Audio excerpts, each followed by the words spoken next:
Irmãos queridos, eu quero pedir perdão a vocês pelo atraso.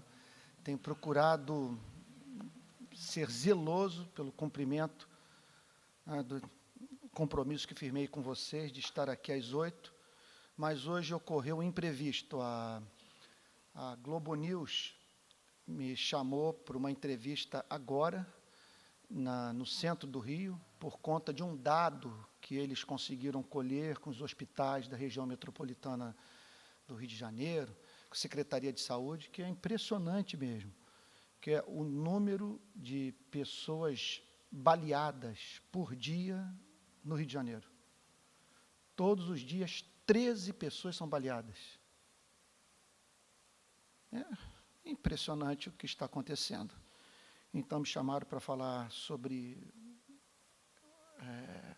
esse cenário de desgoverno na segurança pública e que atingiu frontalmente a vida da Igreja Betânia. E especialmente, né, a vida de um anjo, de um doce, né? A família do presbítero Ivar, né? Passei, tanto quanto vocês, o dia ocupado com esse episódio, pensando no sofrimento da família, o sofrimento da Betânia, o estado de perplexidade que nos assoma, a teologia que carece de luz, para que continue sendo para você e para mim palavra de Deus. E de maneira, para ser franco, amados irmãos, por estar tanto quanto vocês com o coração espremido pelo que aconteceu, eu pensei em tomar a liberdade nessa noite de, em vez de falar sobre justificação pela fé, que é o tema, de nós falarmos sobre a esperança cristã. Então, em vez de falarmos sobre Gálatas, nós falarmos sobre Romanos. Em vez de falarmos sobre o capítulo 4 de Gálatas, nós falarmos sobre o capítulo 8 da Epístola aos Romanos, que, no meu trabalho como pastor, é o remédio que eu prescrevo quando estou lidando com aquele tipo de aconselhamento para o qual só a mais suprema esperança para consolar o coração do abatido. Quando todos os recursos faltam, quando você não tem mais o que dizer, quando a razão se mostra incapaz de responder objetivamente a questões que nos são apresentadas, então nós fazemos apelo, e essa experiência de pastores de todas as gerações, do mundo inteiro, nós apelamos para Romanos capítulo 8, que aquece o coração, convence a mente e nos apresenta aquelas respostas mais amplas para o absurdo de experiências como essa que a família do presbítero Ivar está atravessando. Porque quando é a morte de um missionário, a morte de alguém que está servindo a Deus, às vezes num ambiente hostil, e que morre pela fé, a gente até consegue elaborar um pouco, embora o coração fique exprimido, mas uma coisa dessa, tão sem, aparentemente aos nossos olhos, sem propósito, tão aparentemente sem glória, aí faz com que a teologia entre em colapso e a gente careça daquela obra do Espírito Santo que faz com que a verdade seja comunicada ao nosso coração pela boca do próprio Deus. Então, vou pedir que vocês abram a Bíblia em Romanos capítulo 8, versículo 18.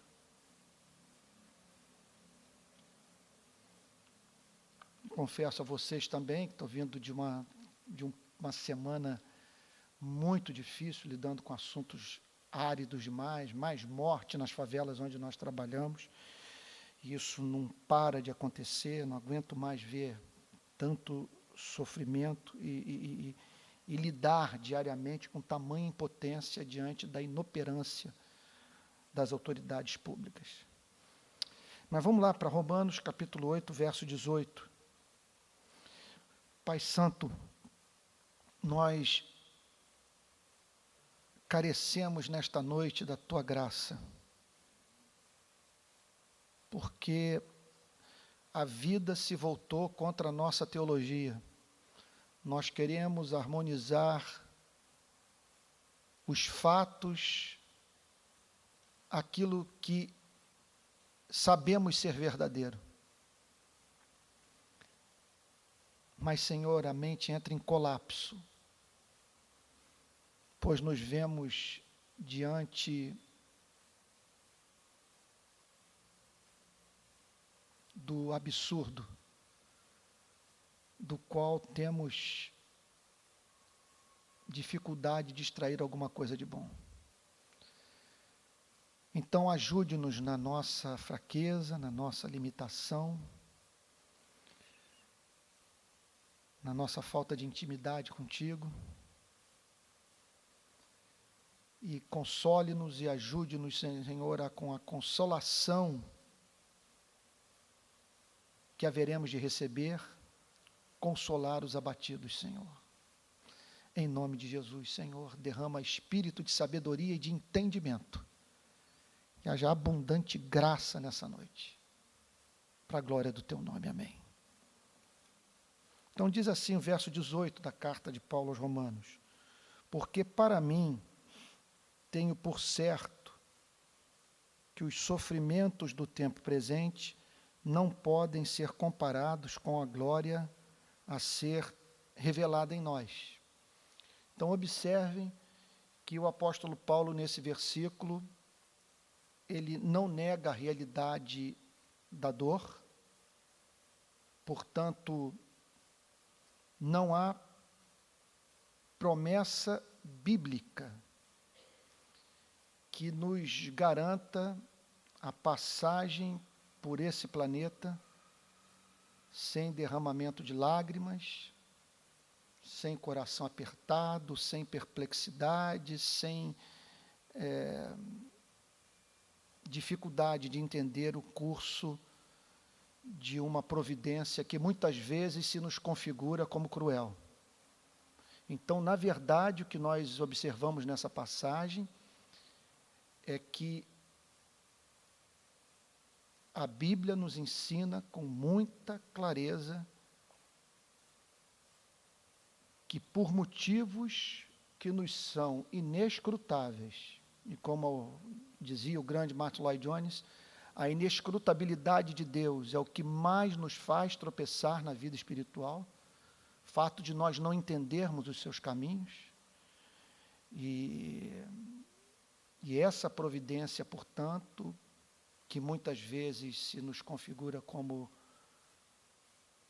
cruel, e, portanto, da qual nós temos dificuldade de entender o benefício que está por trás dessa forma estranha de amar, é, no entanto, claramente apresentada, espero que esteja sendo claro, noite difícil demais de pregar, ela é apresentada como tal nas Sagradas Escrituras. Os sofrimentos do tempo presente são das mais diferentes natureza, envolvem tentações, envolvem perseguições, envolvem problemas com a nossa saúde física, psicológica, com a nossa estrutura frágil, envolve guerras, revoluções, tragédias naturais. E, na verdade, a Bíblia nos ensina também com igual clareza que este mundo é um vale de lágrimas e que estamos vivendo experiência análoga à experiência do povo de Israel no Egito, que após sua saída, fez um percurso até Canaã de 40 anos, segundo descrição do Antigo Testamento, uma travessia por um deserto de serpentes abrasadoras. Essa é a nossa condição. Então, são os sofrimentos do tempo presente. Então, são os sofrimentos que tem com esta presente era, são os sofrimentos que se relacionam ao mundo que se encontra claramente sob maldição.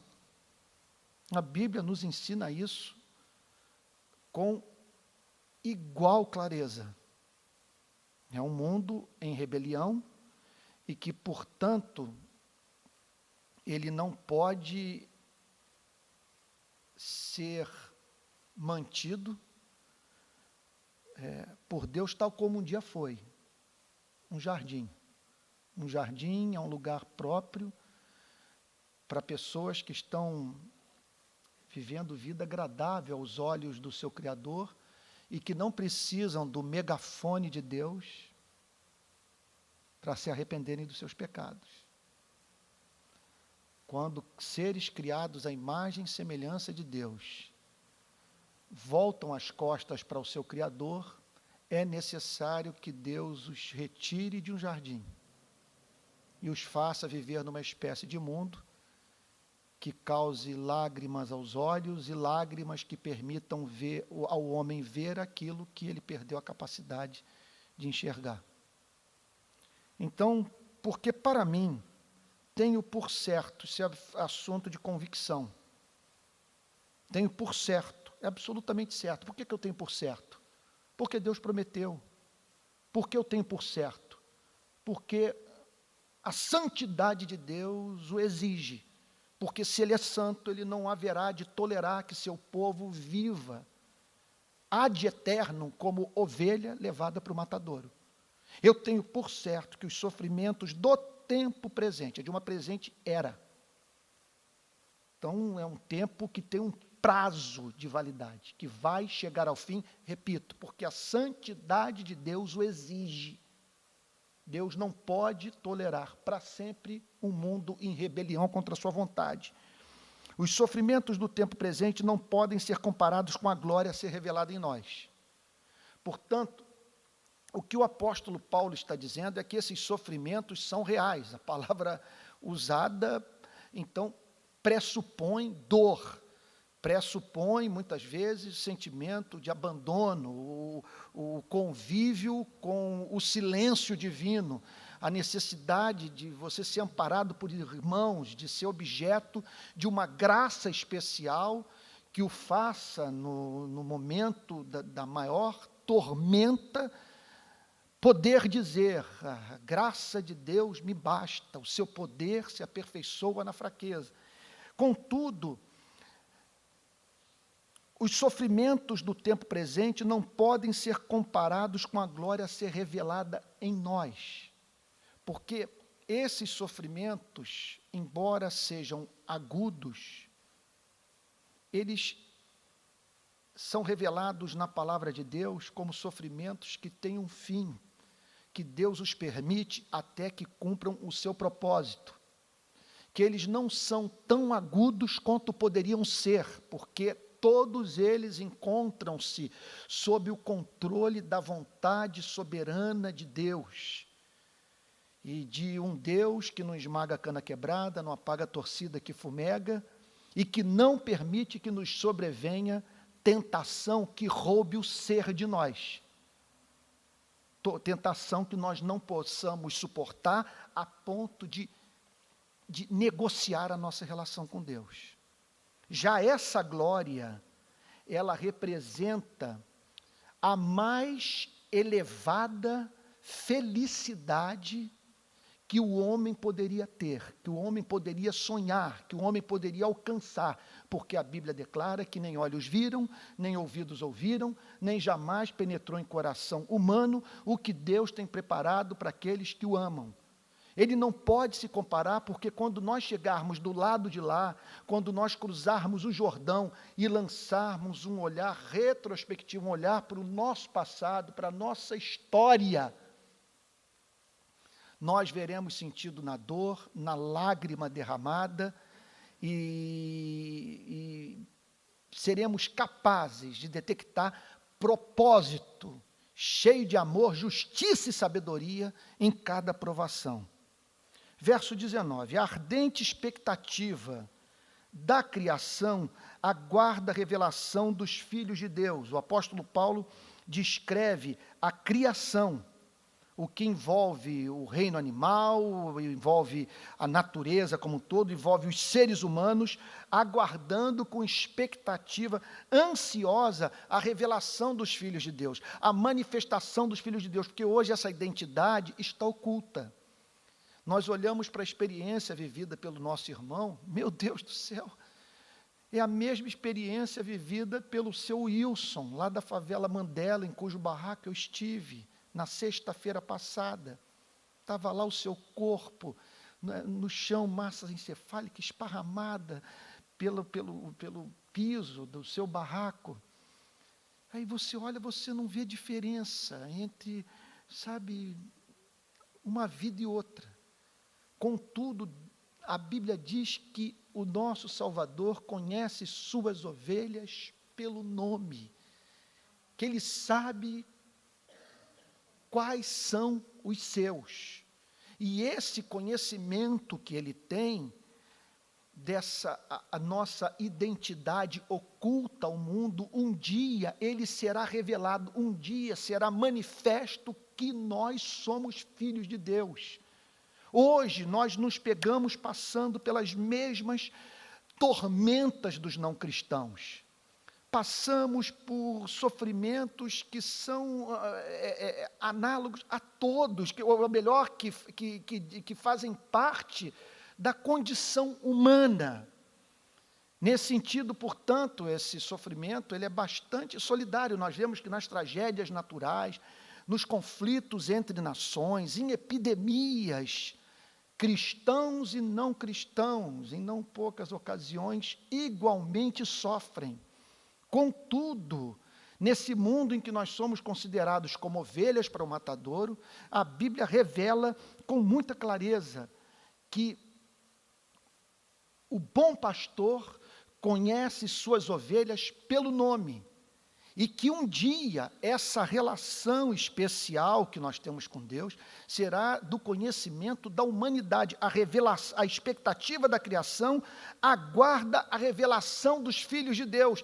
O apóstolo Paulo empresta à natureza alma e a descreve como aguardando a parousia, a segunda vinda de Cristo, a criação de novos céus e nova terra, a revelação dessa nossa filiação divina, porque naquele mesmo dia a Bíblia declara que essa presente ordem haverá de passar e será inaugurada uma nova fase da relação do Criador com a sua igreja.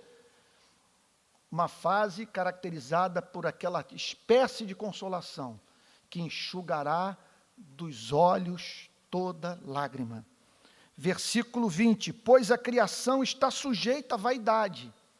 O que a Bíblia quer dizer com isso? Ela está sujeita a esse processo de envelhecimento e morte. A criação está sujeita a essa coisa que é chamada de cadeia alimentar, de animal comendo animal. A criação está sujeita à vaidade. Você olha para ela e você diz o seguinte: não é possível que esse tenha sido o plano original do Criador, e muito menos que esse seja o seu propósito eterno para a vida dos seres que Ele criou. Por isso que o texto diz que a criação está sujeita à vaidade. Não voluntariamente, mas por causa daquele que a sujeitou. Não voluntariamente, mas por conta da entrada do pecado, que segundo as Sagradas Escrituras, especialmente capítulo 3 do livro de Gênesis, afetou o planeta como um todo, produzindo cardos e abrolhos, estabelecendo um processo inexorável de envelhecimento para a espécie humana que culmina inevitavelmente na trágica e tão difícil experiência da morte. Pois a criação está sujeita à vaidade, não voluntariamente, mas por causa daquele que a sujeitou, na esperança de que a própria criação será redimida do cativeiro da corrupção. O que é o cativeiro da corrupção? A própria palavra expressa com muita clareza uma condição a qual nós estamos presos. Então, que é chamada de cativeiro, e é o cativeiro da corrupção. Nós estamos presos, repito, a um processo inexorável de envelhecimento e morte. Nós duramos pouco. Na esperança de que a própria criação será um dia redimida, será resgatada. Ganhará, portanto, liberdade. Ficará livre para sempre desse processo. Notem bem, gente. Notem bem, isso é muito importante ser frisado. A gente ouve declarações como essas e nós temos dificuldade de estabelecer uma conexão entre elas e os fatos da vida e o nosso cotidiano. Agora, em nome de Jesus, é isso, preste atenção, é isso ou nada. Se não é isso, é o quê?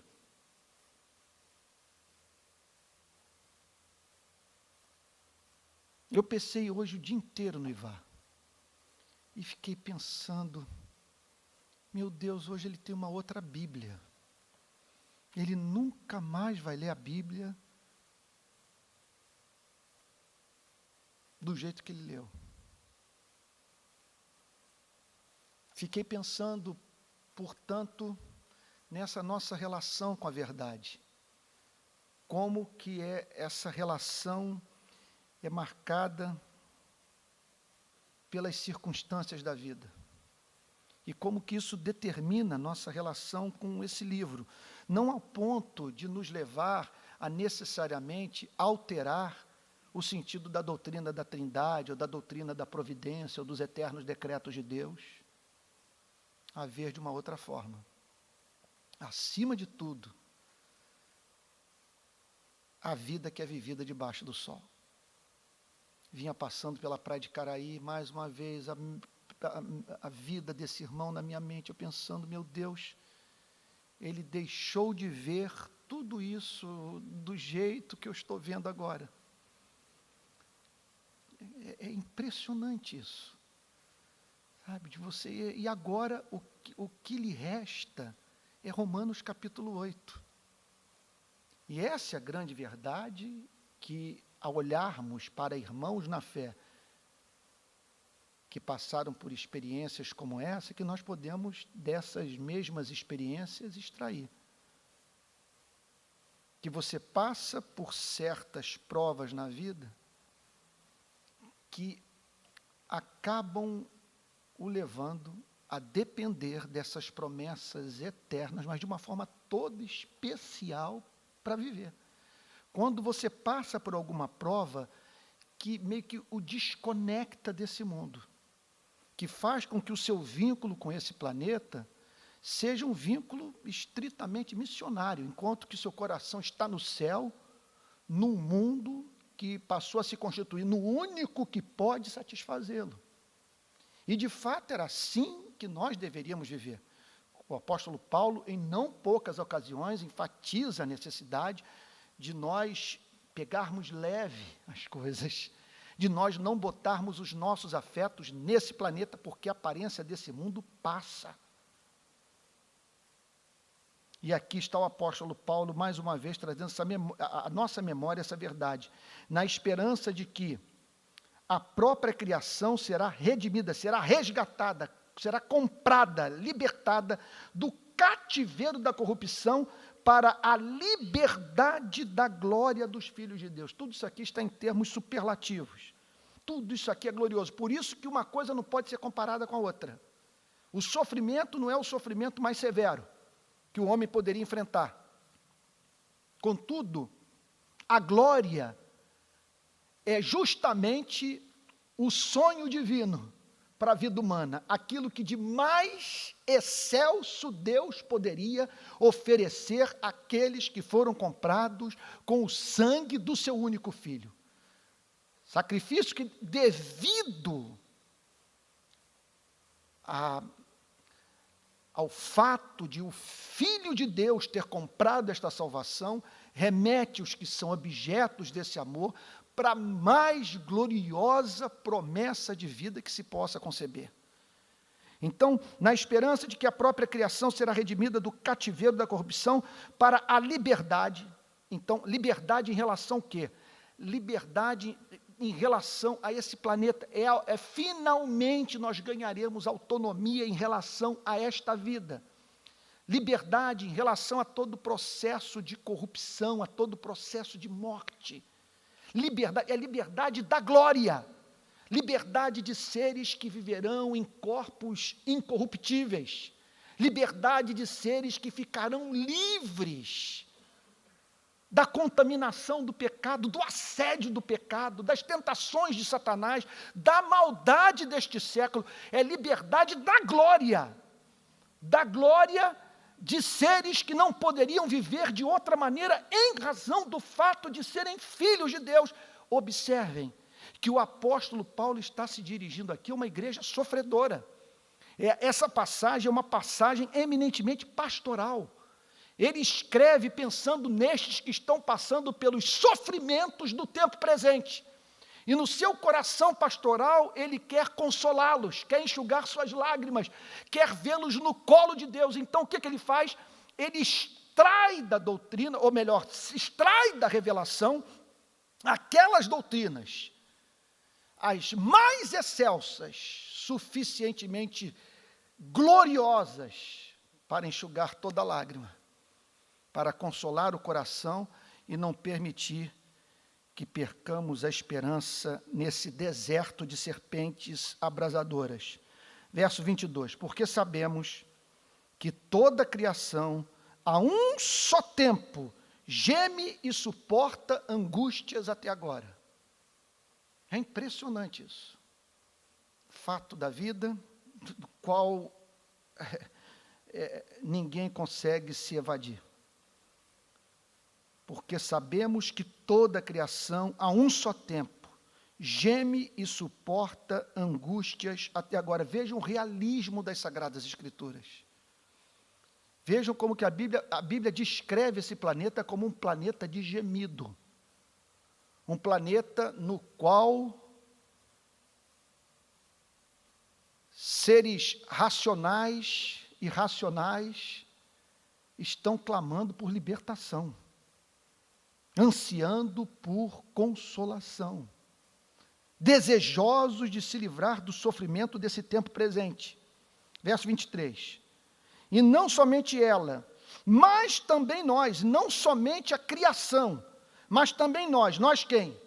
Também nós cristãos, nós que somos filhos de Deus, que fomos predestinados para esta salvação, que fomos comprados pelo sangue de Jesus, que somos habitação do Espírito, mas nós também, que temos as primícias do Espírito, temos as primeiras bênçãos do Espírito, as primeiras porções do Espírito, uma vez que a plenitude nos aguarda, uma vez que hoje o nosso cálice é pequeno, mas em razão da obra do Espírito Santo, estamos em processo de expansão da alma, o que levou o apóstolo Paulo a dizer, ainda que o meu homem, o nosso homem exterior se corrompa, o nosso homem interior se renova dia após dia. Então nós estamos em processo de expansão da alma, a fim de dia após dia estarmos em condição de provar de porções cada vez mais gloriosas desse amor que Deus tem por nós. Por isso o salmista diz, abre bem a tua boca, que eu a encherei, amplie a sua capacidade de provar desse amor, de conhecer deste amor, de se deleitar neste amor, que eu lhe darei suprimento proporcional à sua ambição espiritual. E o apóstolo Paulo então declara, e não somente ela, mas também nós, que temos as primícias do Espírito, igualmente gememos no nosso íntimo. Então ele está falando aqui, gente, isso é muito importante de ser frisado. Ele está falando de uma dor que você não tem que procurar psiquiatra para tentar, dela se livrar com medicação. Ele está falando de uma dor que é sentida por nós, justamente em razão do fato de nós termos a primícia do Espírito. Justamente por sermos habitação do Espírito Santo, os fatos nos chocam. Ficamos perturbados, perdemos noite de sono, nos angustiamos, choramos, desligamos a televisão após o Jornal Nacional, precisando da consolação de Deus, anelando pela presença de amigos, por gente diante de quem nós possamos desabafar, desejosos de estar no nosso quarto em oração, na presença de Jesus. Gememos, olha o que o apóstolo Paulo diz, igualmente gememos em nosso íntimo. Então vocês observem, o que o apóstolo Paulo está dizendo aqui, é que a conversão, é incrível isso. Como que o cristianismo, aliás, eu abro um parênteses aqui, como que o cristianismo é dialético. Porque ele fala de uma vida abundante. Ele fala daquele sentimento de filiação, de ser amado. Ele fala do batismo com o Espírito Santo. Ele fala do êxtase da alma. Ele fala do crente em condição de escrever o seu salmo de adoração. Ele é o meu pastor e nada me faltará. Certamente bondade e misericórdia me seguirão todos os dias da minha vida e habitarei na casa do Senhor para todo sempre. Ele fala então, o cristianismo, da capacidade de nós sentirmos a doçura do mel. Ele fala, então, dessa obra da graça divina que nos habilita a provar desta felicidade que o mundo não conhece, que o mundo desconhece, que nos permite sentar à mesa do Pai e ter comunhão com Ele. Preparas-me uma mesa na presença dos meus adversários, unges minha cabeça com óleo, o meu cálice se transborda. Contudo, há uma verdade paralela a essa. Que verdade é essa? Esse processo que nos faz tornar sensíveis para o belo, para o bom, para o justo, esse processo causa angústia, nos faz gemer. E olha, eu vou dar um exemplo da minha vida. Com muito constrangimento eu faço.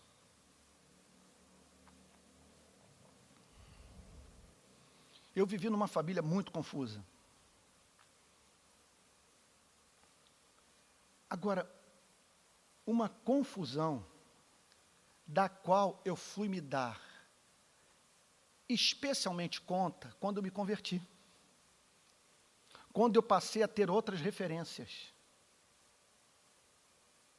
E aí pude olhar para trás e ver o que nós vivemos dentro da nossa casa e dizer, meu Deus, o que era aquilo? Como podíamos tolerar o que acontecia dentro da nossa casa? Você passar uma vida inteira, entre outras coisas, poderia mencionar várias, sem ter dado graças por uma refeição. Nos momentos de aflição, você não tem um pai dentro de casa que podia dizer, filho, Deus proverá. De você apelar para o paganismo, com todas as consequências psicológicas disso para a vida de todos os membros da família. Então, o que a conversão faz? A conversão, ela remove essa crosta que envolvia o nosso coração. Ela quebra a blindagem, ela nos torna sensíveis, e por isso nós vamos nos encontrar no monte, olhando para Jerusalém e chorando com Jesus.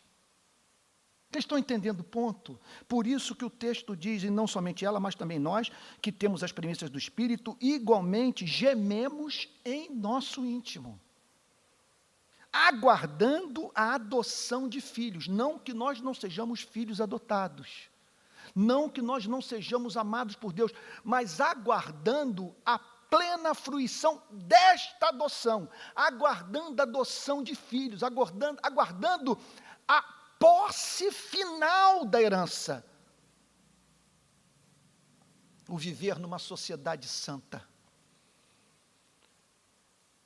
Como diz Jonathan Edwards, uma sociedade na qual não haverá inveja, não haverá ressentimento, não haverá mágoa, porque todos serão excelentes. E por serem portadores de uma excelência tal, nós nos regozijaremos com a honra que Deus concederá a cada um dos seus eleitos.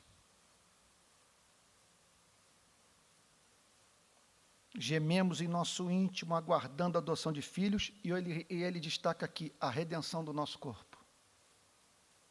O dia em que nós ficaremos livres do corpo, tal como ele é hoje. Não que haveremos de viver uma chamada vida, conforme alguns chamam de desencarnada. Não que viveremos eternamente num estado, vamos assim dizer, estritamente espiritual. Porque a Bíblia diz que a ressurreição se dará do corpo. O que o apóstolo Paulo fala é da redenção deste corpo, tal como foi afetado pela queda. E quantos problemas nós temos com o corpo, não é verdade? É impressionante. O apóstolo Paulo anelava por isso. Verso 24, eu termino no 25. Porque na esperança fomos salvos. Esse é um elemento do evangelho, do verdadeiro cristianismo. É o elemento da esperança. Você se converte, você tem um encontro com Deus, você passa a ter esperança, você passa a se preocupar, inclusive, com isso. Você passa a ter novas ambições. Na esperança fomos salvos. Ora, a esperança que se vê não é esperança, pois o que alguém vê, como espera. Aqui que está o problema. Aqui se encontra o drama que nós estamos vivenciando hoje, que o querido pastor Tel, querida Igreja Betânia, precisarão de graça para ele suportar nos próximos dias.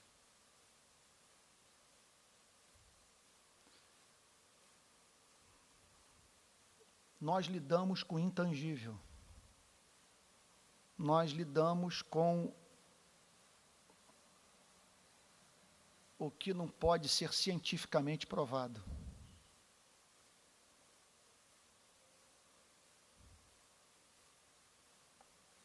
E é uma esperança a ser mantida por nós em nossos corações, num mundo no qual tudo se levanta para nos levar a crer que Deus pouco se importa, que Deus não tem controle soberano sobre a vida.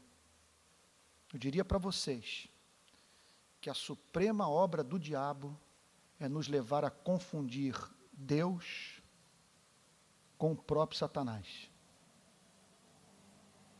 Então, o que nós temos nesse mundo caído? O que nós temos, segundo essa passagem, é apenas uma palavra. Nós não vemos. O que nós temos é uma promessa. E por isso, essa promessa que aquece, que nos mantém vivos, é chamada de esperança. Porque, veja só, a esperança não é incompatível com a razão. A esperança não é incompatível com o elemento de certeza.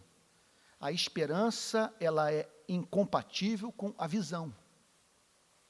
E isso, para nós, é um estorvo, é um grande problema. Porque nós dependemos muito daquilo que os nossos sentidos nos permitem detectar para vivermos. E aí, você se vê confrontado com o fato de que o que dá sentido à sua vida, o que faz com que você não sucumba diante da loucura instaurada nesse planeta, é algo que você não pode ver. Contudo, nós temos à nossa disposição algo muito mais excelso, um fundamento muito mais profundo, inabalável para a nossa esperança, do que aquele que nós poderíamos até mesmo receber através dos nossos sentidos. Gente, amados irmãos, nós temos a palavra de um Deus que não pode mentir. Nós temos a palavra de um Deus que declara na sua palavra, textualmente, que todas as coisas haverão de contribuir para o bem daqueles que o amam, daqueles que serão chamados, que foram chamados segundo o seu propósito.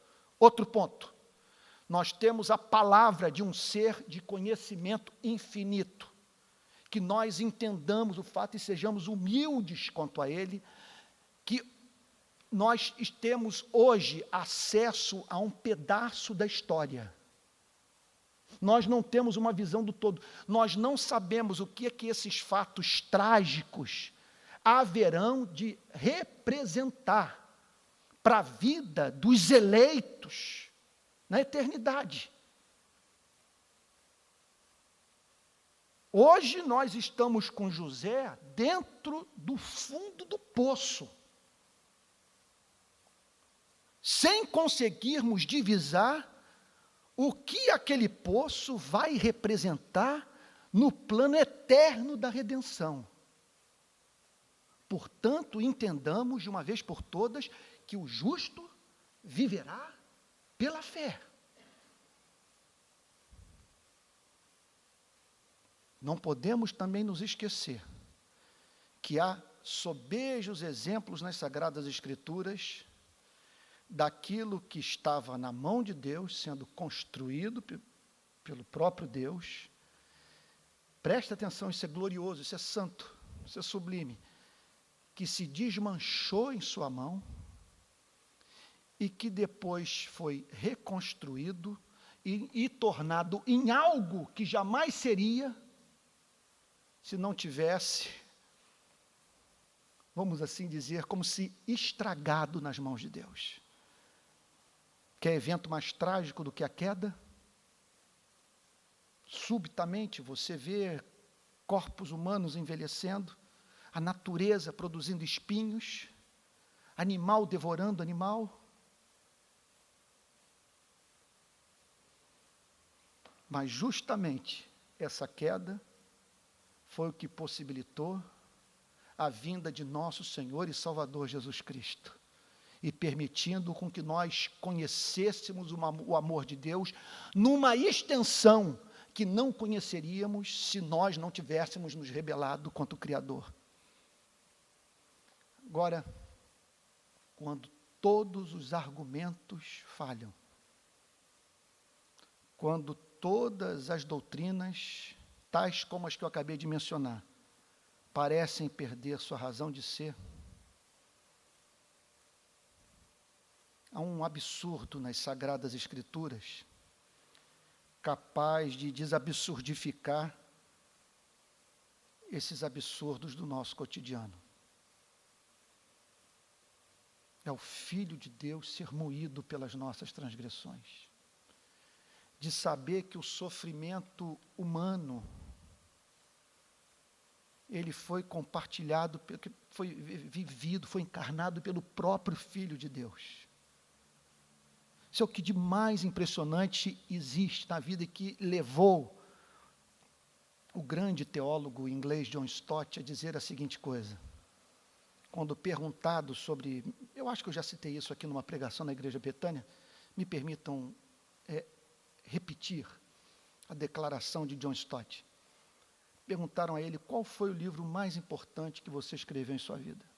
Ao que ele respondeu, A Cruz de Cristo. Por quê? Não apenas por conta do que a cruz representa para a fé cristã, a salvação de Deus, mas porque, diz John Stott, eu mesmo não acreditaria em Deus se não fosse pela cruz. E aí a frase imortal, Porque na cruz, Deus não apenas justifica o pecador, mas justifica a si mesmo no mundo sofredor. Uma coisa é certa: nesse mundo de crianças com leucemia, nesse mundo de exilados políticos, de pessoas deixando sua terra em busca de água, nesse mundo de injustiças sem fim, no cerne da história, nós nos deparamos com o Filho de Deus pendurado no madeiro e vendo o rosto do Pai se apagar, morrendo duplamente, sofrendo morte biológica, morte espiritual, morrendo no corpo e no espírito, coração cessando de bater e provando do inferno da alma, pois o inferno é a experiência do abandono divino. Então, nessas horas em que o intelecto entra em colapso, a nós nos cabe trazer essa grande verdade, tão bem registrada, sumariada por João 3,16, pois ele amou o mundo de tal maneira, que deu seu Filho unigênito, para que todo aquele que nele crê não pereça, mas tenha vida eterna. Eu não entendo muita coisa que acontece nesse planeta. E a questão de sobrevivência psicológica, você não procurar entender. O curso de Deus na história é enigmático. Repito, olhe para, entre tantas histórias bíblicas, a história de José, que é uma das mais impressionantes. Qual foi o sentido, em que sentido ele viu em ser traído pelos irmãos, ser jogado naquele poço? Que sentido ele viu em ser assediado pela mulher de Potifar e depois parar numa prisão? Mas esse era um estranho percurso decretado por um ser soberano para que ele chegasse à posição de vice-governador de Israel e salvasse seu povo, o povo da aliança, do qual viria o Messias. Por isso que a palavra de Deus declara de forma tão extraordinária, numa teologia apresentada em forma de poema: ó profundidade da riqueza, tanto da sabedoria como do conhecimento de Deus. Quão insondáveis são os seus juízos e quão inescrutáveis os seus caminhos. Quem, pois, conheceu a mente do Senhor? Ou quem foi o seu conselheiro? Ou quem primeiro deu a ele para que lhe venha a ser restituído? Porque dele, por meio dele e para ele são todas as coisas, a ele, pois, a glória eternamente. Amém. Amém. Amados irmãos, numa hora como essa não é bom o pastor multiplicar as palavras.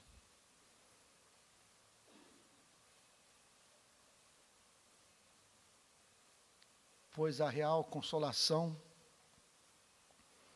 ela é resultado da presença viva de Cristo nas nossas vidas, que nos faz experimentar a paz que excede todo entendimento. Mas no desejo de trazer um mínimo de consolação para uma igreja a qual eu devo tanto,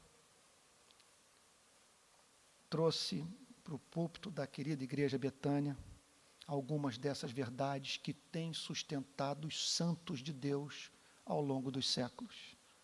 E tudo que eu espero é que o Espírito Santo fale especialmente ao seu coração. Que você não tenha ouvido mortal, mas o próprio Deus falando através de um pecador. E o preparando para a vida, o ajudando a lidar com esses fatos trágicos, e na ausência de respostas específicas, pontuais, objetivas para os fatos trágicos da vida, você esperar contra a esperança. Você compreender que o justo viverá pela fé. E que a esperança que nós vemos não é esperança. E que o que nos mantém em última análise, nas noites de tempestade,